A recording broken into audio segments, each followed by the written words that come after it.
Hello everyone. So today we are going to cover national income calculating method.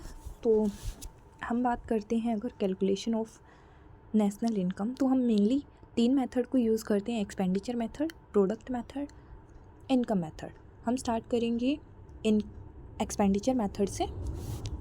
अगर हम expenditure method की बात करते हैं तो एक्सपेंडिचर मेथड में क्या होता है, जो फाइनेंशियल ईयर है उसमें जो गुड्स एंड सर्विसेज है उस पर जो एक्सपेंडिचर होता है, अगर हम उसको ऐड कर देते हो तो हमारे पास आ जाता है जीडीपी एट मार्केट प्राइस, और जिसे हम फर्दर जो है ट्रांसफॉर्म करते हैं एनएनपी एट फैक्टर प्राइस में। एक्सपेंडिचर की बात करें तो जो डिफरेंट सेक्टर्स हैं वो डिफरेंट पर्पसेस के लिए जो है एक्सपेंडिचर करते हैं। जैसे हाउस होल्ड है वो मेनली कंजम्पशन के लिए जो है एक्सपेंडिचर करता है। गवर्नमेंट के एक्सपेंडिचर की बात करें तो उसे हम 2 पार्ट में डिवाइड कर सकते हैं। कैपिटल फॉर्मेशन, इसमें जैसे जो डैम बिल्डिंग है, रोड बिल्डिंग है, बेसिकली जो इंफ्रास्ट्रक्चर वाला जो काम है वो आएगा कैपिटल फॉर्मेशन में। और जो सेकंड है वो है ट्रांसफ़र पेमेंट। ट्रांसफ़र पेमेंट क्या होती है? ऐसी पेमेंट्स जिनके बदले में गवर्नमेंट जो है उसे कोई डायरेक्ट बेनिफिट्स नहीं मिल रहे हैं, जैसे ओल्ड एज पेंशन है, स्कॉलरशिप्स हैं, सब्सिडीज़ हैं, वो आएंगी ट्रांसफ़र पेमेंट्स में। फिर है प्राइवेट जो सेक्टर है वो जो एक्सपेंडिचर करता है। प्राइवेट सेक्टर जो एक्सपेंडिचर करता है वो कैपिटल गुड्स पर करता है, जो कि उनको हेल्प करती हैं फाइनल गुड्स को प्रोड्यूस करने के लिए, जैसे मशीनरी और जो रॉ मटेरियल है वो आएंगे प्राइवेट सेक्टर के एक्सपेंडिचर में। अगर हम बात करें फॉरेन सेक्टर बेसिकली हम पहले 2 जो टर्म्स हैं उनको पढ़ लेते हैं: एक्सपोर्ट एंड इम्पोर्ट। एक्सपोर्ट क्या होता है? जब हम हमारे जो प्रोडक्ट्स हैं उनको फ़ॉरेन जो मार्केट है उनमें सेल करते हैं। इंपोर्ट्स क्या होता है? जब फ़ॉरेन मार्केट से हम चीज़ें परचेज़ करते हैं। तो अगर हम एक्सपोर्ट्स में से इंपोर्ट्स को माइनस कर देते थे तो हमारे पास क्या आ जाता है? Net exports. हमारे जो सभी एक्सपेंडिचर्स हैं उनको अगर हम ऐड कर देते हैं तो हमारे पास आ जाएगा GDP at market price. GDP at market price हमारे पास है, हमें पहुंचना कहाँ है? Net national product eight factor cost. तो हमारे पास जीडीपी है। जीडीपी एट मार्केट प्राइस में से अगर हम डेप्रिसिएशन यानी कि operating cost of capital goods को माइनस कर देंगे तो हमारे पास आ जाएगा net domestic product at market price. अब हमारे पास आ गया है net domestic product at market price. अगर हम इसमें नेट इनकम फ्रॉम अब्रॉड को ऐड कर देंगे तो हमारे पास आ जाएगा NNP at market price. Net factor income from abroad क्या होती है? Difference our nationals income from abroad and foreigners income from our country. अब हमारे पास क्या है? एनएनपी एट मार्केट प्राइस है। अगर हम इसमें से टैक्सेस को माइनस कर देते हैं और सब्सिडीज़ को प्लस कर देते हैं तो हमारे पास क्या आ जाएगा? एनएनपी एट एफसी, जो कि होती है हमारी नेशनल इनकम। ठीक है, हम नेक्स्ट जो मेथड की बात करेंगे वो क्या है? Product method. प्रोडक्ट मेथड में हम बेसिकली जो वैल्यू एडिशन है उसकी हेल्प से हम नेशनल इनकम को डिराइव करते हैं। वैल्यू ऑफ आउटपुट क्या होती है? जो quantity of goods and services है multiply by market prices of that good और सर्विसेज। एक जो एंटरप्राइजेज होती है, एक इंडस्ट्री होती है, उसके लिए वैल्यू ऑफ आउटपुट क्या होती है? उसने जो सेल किया है वो plus change in stock. Stock क्या होता है? वो पार्ट ऑफ प्रोडक्ट या अमाउंट ऑफ प्रोडक्ट जो वो सेल नहीं हो पाया, ये जो एक्सेस में है। ठीक है, जब हम जो हमारी वैल्यू ऑफ आउटपुट है सभी इंडस्ट्रीज़ की सब ऐड कर लेते हैं तो हमारे पास क्या आ जाता है? Gross value added at MP. ठीक है, अब हमारे पास क्या है? Gross value added at MP है। तो हमें कहाँ तक पहुँचना है? एनएनपी एट एफसी, वहाँ पे हमें पहुँचना है। ठीक है, gross value added at MP क्या है? जो सारी वैल्यू ऑफ आउटपुट है उसमें से हम इंटरमीडिएटरीज जो कंजम्पशन है, इंटरमीडिएटरीज गुड का जो कंजम्पशन है उसको माइनस कर देते हैं। इंटरमीडिएटरी जो कंजम्पशन है उसको हम माइनस क्यों करते हैं? बिकॉज जो डबल काउंटिंग की जो प्रॉब्लम आती है उससे बचने के लिए हमें जो इंटरमीडिएटरी जो कंजम्पशन है उसको माइनस करना पड़ता है। अब डबल काउंटिंग की प्रॉब्लम क्या होती है? जैसे अगर हम बात करें तो जो इंटरमीडिएटरीज गुड हैं उनका जो है नेशनल इनकम में काउंटिंग एक से ज़्यादा बार हो जाना। अगर हम एग्जांपल की बात करें तो पहले जो गेहूँ है, फार्मर गेहूँ जो है उगाता है। अभी वो जो व्हीट है वो फार्मर से लिया आटा बनाने वाले ने। अब उसने आटा बना दिया अपना, आटा जो है गया किसके पास? ब्रेड वाले के पास। तो जो ये आटा है और जो गेहूँ है वो ब्रेड की वैल्यू में भी ऐड हो जाएगी और जो गेहूँ की वैल्यू है वो जो है आटे की वैल्यू में भी ऐड है। तो ये जो गेहूँ की वैल्यू है ये 2 बार काउंट हो गई है, एक बार आटे में और एक बार जो हमारा ब्रेड है उसमें।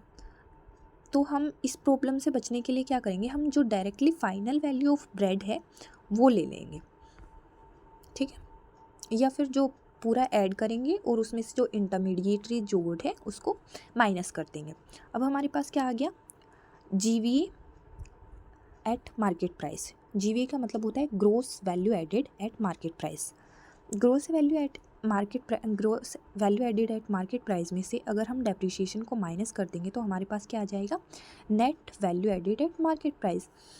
Net value added at market price हमारे पास है, हमें फैक्टर प्राइस पे बनाना है, फैक्टर कॉस्ट पे बनाना है, तो उसमें से हम टैक्सेस को माइनस कर देंगे और सब्सिडीज़ को प्लस कर देंगे।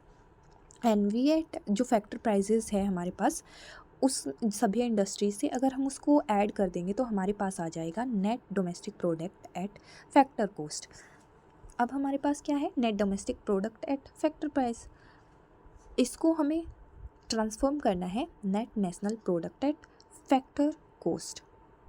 तो इसके लिए हम क्या करते हैं, एनडीपी एट एफसी में नेट इनकम फ्रॉम अब्रॉड को ऐड कर देते हैं।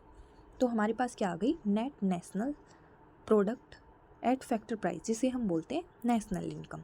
तो इस तरह से हम जो ग्रोस वैल्यू एडिशन है उसकी हेल्प से नेशनल इनकम को डिराइव करते हैं। इसकी इंपॉर्टेंस क्या है कि जो सेक्टोरियल इम्पोर्टेंस होल्ड करते हैं सेक्टर, हम उनको जो है उनकी अंडरस्टैंडिंग डेवलप कर पाते हैं। जैसे जो सेक्टर ज़्यादा जो वैल्यू एडिशन कर रहे हैं वो उस इकोनॉमी के लिए ज़्यादा इम्पोर्टेंट है। जैसे करेंटली अगर हम बात करें तो जो स्टील इंडस्ट्रीज़ हैं, टेक्सटाइल इंडस्ट्री है, वो काफ़ी इम्पोर्टेंट है इंडिया की जो इकोनॉमी है उसके लिए। नेक्स्ट जो मेथड है वो है इनकम मेथड। इनकम मेथड में हम क्या करेंगे कि जो डिफरेंट जो फैक्टर ऑफ प्रोडक्शन है उनको जो इनकम मिलती है उनको हम ऐड करेंगे, जिससे हमें क्या मिल जाएगी, फैक्टर इनकम, ठीक है।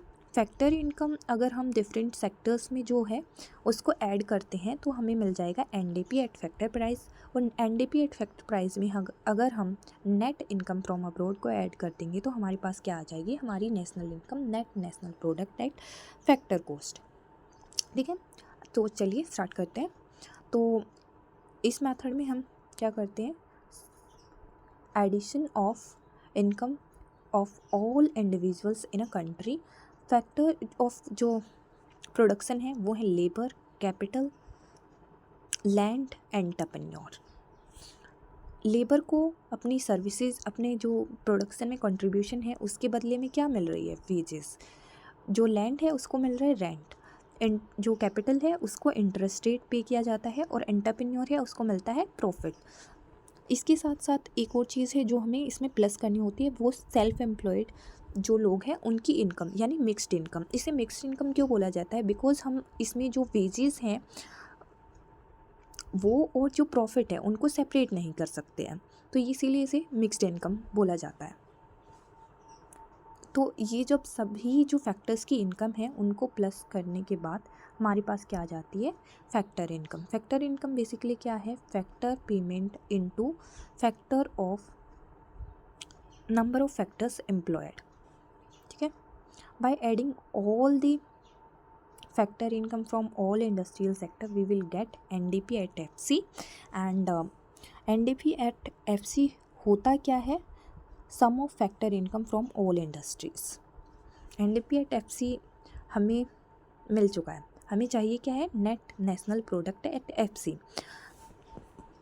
तो अगर हम एनडीपी एट एफसी में नेट इनकम फ्रॉम अब्रॉड को ऐड कर देंगे तो हमारे पास क्या आ जाएगा, net national product at FC, ठीक है, जो कि होती है हमारी नेशनल इनकम। इसकी इम्पोर्टेंस क्या है कि जो डिस्ट्रीब्यूशन ऑफ इनकम है वो हमें समझ आता है कि कौन सा जो सेक्टर है, कौन सा जो फैक्टर है वो ज़्यादा इनकम जो है होल्ड करता है। नेशनल इनकम को जब हम कैलकुलेट करते हैं तो हमें कुछ जो प्रिकॉशंस हैं वो रखने पड़ते हैं, जैसे कि हमें कभी भी जो ट्रांसफ़र पेमेंट है उसको इंक्लूड नहीं करना होता है नेशनल इनकम को कैलकुलेट करते हुए। Receipts from sale and purchase of second hand goods होती है, उनको भी हमें जो है इंक्लूड नहीं करना होता है। जो इलीगल मनी है, जैसे जो मनी आती है बैटिंग वगैरह से, तो वो भी हम इसमें ऐड नहीं करते हैं। और जो purchases of share and bonds हैं वो भी इंक्लूड नहीं होती हैं नेशनल इनकम कैलकुलेशन में। और एक्सपेंसेस ऑन इंटरमीडिएटरीज गुड है, उनको भी हम इंक्लूड नहीं करते हैं नेशनल इनकम की कैलकुलेशन में। तो ये था नेशनल इनकम को कैलकुलेट करने के डिफरेंट जो मेथड्स हैं वो सभी। बेसिकली अगर हम बात करें तो 3 ही मेथड हैं, expenditure method, income method and product method. एक एक्सपेंडिचर मेथड में क्या करते हैं कि जो डिफरेंट सेक्टर्स हैं जिसे उनका जो एक्सपेंडिचर है उनको हम प्लस करते हैं और उससे हमें मिल जाती है जीडीपी। जीडीपी को हम फर्दर जो एनएनपी एट एफसी में ट्रांसफॉर्म कर लेते हैं। जो प्रोडक्ट मेथड है उसमें जो हमारी वैल्यू ऑफ प्रोडक्ट है उसे हम कैलकुलेट करते हैं, एस्टिमेट करते हैं। वैल्यू ऑफ प्रोडक्ट मिलने के बाद हम उसको जो डिफरेंट सेक्टर्स हैं उनकी जो वैल्यू ऑफ प्रोडक्ट है या वैल्यू ऑफ आउटपुट है उसको ऐड करते हैं, जिससे हमें मिल जाता है जीवीए एट मार्केट प्राइस। और जीवीए एट मार्केट प्राइस को हम फर्दर ट्रांसफॉर्म करते हैं एनवीए एट फैक्टर प्राइस में। और NVA eight factor price from different industry हमें क्या देता है, एनडीपी एट फैक्टर प्राइस। और उसमें अगर हम ऐड कर देते हैं net income from factor foreign sector, तो वो हमारा हो जाता है नेशनल इनकम या एनएनपी एट एफसी। फिर है इनकम मेथड। इनकम मेथड में जो डिफरेंट फैक्टर ऑफ प्रोडक्शन है उनको जो इनकम मिलती है उसको ऐड कर देते हैं, तो हमें मिल जाएगा net domestic product at FC. और उसमें अगर हम नेट इनकम फ्रॉम अब्रॉड को ऐड कर देंगे तो वो हमें मिल जाएगा एनएनपी एट एफसी। ठीक है, तो ये था हमारे डिफरेंट मेथड्स जो कि हेल्प करते हैं हमें कैलकुलेट करने के लिए नेशनल इनकम। अब हम बात करते हैं कि इंडिया में कौन सा मेथड यूज़ होता है नेशनल इनकम को कैलकुलेट या एस्टिमेट करने के लिए। एज यू नो, इंडिया में जो नेशनल इनकम है उसको जो है कौन एस्टिमेट करता है, एनएसओ, नेशनल स्टैटिस्टिकल ऑफिस।